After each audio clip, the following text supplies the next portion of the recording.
Hallelujah. स्वागत है आप सबका मेरी भविष्यवाणी की पुस्तक में। तो आइए आज के पवित्र वचन को पढ़ेंगे जो कि परमेश्वर के दास प्रीत अंकुर यूसुफ नौरोजी जी के द्वारा लिखा गया है। शादी परमेश्वर का अनुग्रह है, जैसे कि नीति वचन 18 के 22 में लिखा है, जिसने स्त्री ब्याह ली उसने उत्तम पदार्थ पाया और यहोवा का अनुग्रह उस पर हुआ है। परमेश्वर के दास कहते हैं, मेरे प्रियो, शैतान ये चाहता है कि हमारी गवाही खराब हो और हम एक तरह से असफल रहे। दुनिया में ऐसे बहुत सारे लोग हैं, ऐसे बहुत सारे पास्टर्स हैं जिनकी शादीशुदा ज़िंदगी फेल हो चुकी है, उनकी सेवकाई फेल हो चुकी है। याद रखें, शादी आपके जीवन में परमेश्वर का एक अनुग्रह है। उसे जो सहायक के रूप में आपको पत्नी दी है वो एक आशीष है। अगर आप हीरे को देखें तो वो कोयले की खदानों से निकलता है और वो पत्थर के जैसे दिखता है।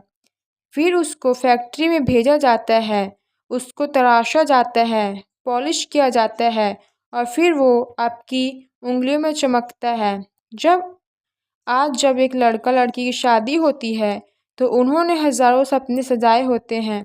जो सपने आप सजा रहे हैं वो कच्चा हीरा है, वो पहले ही दिन पूरे नहीं होंगे। आपको इसके लिए मेहनत करनी पड़ेगी।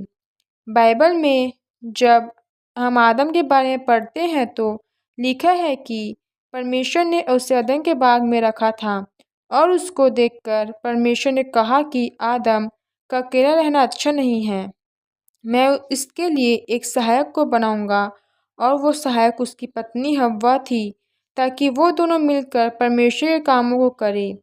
मेरे प्रियो, जब आप परमेश्वर के साथ एक दर्शन में होते हैं तो परमेश्वर आपको एक पत्नी सहायक के रूप में देता है। आज कुछ लोगों की शादीशुदा ज़िंदगी बोरिंग हो गई है।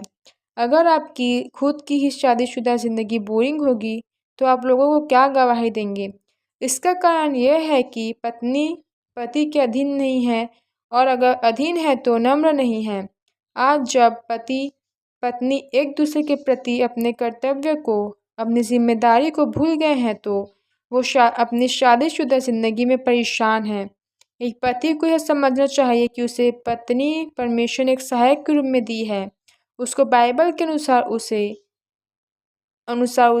अपनी देह के समान प्रेम करना चाहिए और पत्नी को समझना चाहिए कि उसका पति उसका सिर है। पति पत्नी का संबंध इस प्रकार होना चाहिए कि वो एक मन रहे। एक मन होने का मतलब है कि एक दूसरे को जिस तरह के वे हैं उनको वैसा ही स्वीकार करे और एक दूसरे का आदर करे। इसलिए मेरे प्रियो, अगर आप चाहते हैं कि इस पृथ्वी पर आपकी शादीशुदा ज़िंदगी स्वर्ग हो तो एक दूसरे की अधीनता में चले और हर दिन एक दूसरे को नयापन महसूस कराए और हमेशा परमेश्वर के वचनों के अनुसार चलते रहे। तब देखना आपकी शादीशुदा ज़िंदगी कितनी आशीषित होगी। आमीन। आइए घोषणा हम सब मिलकर करें।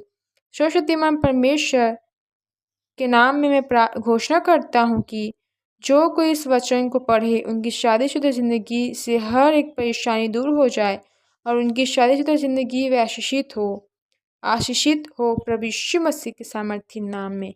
आमीन।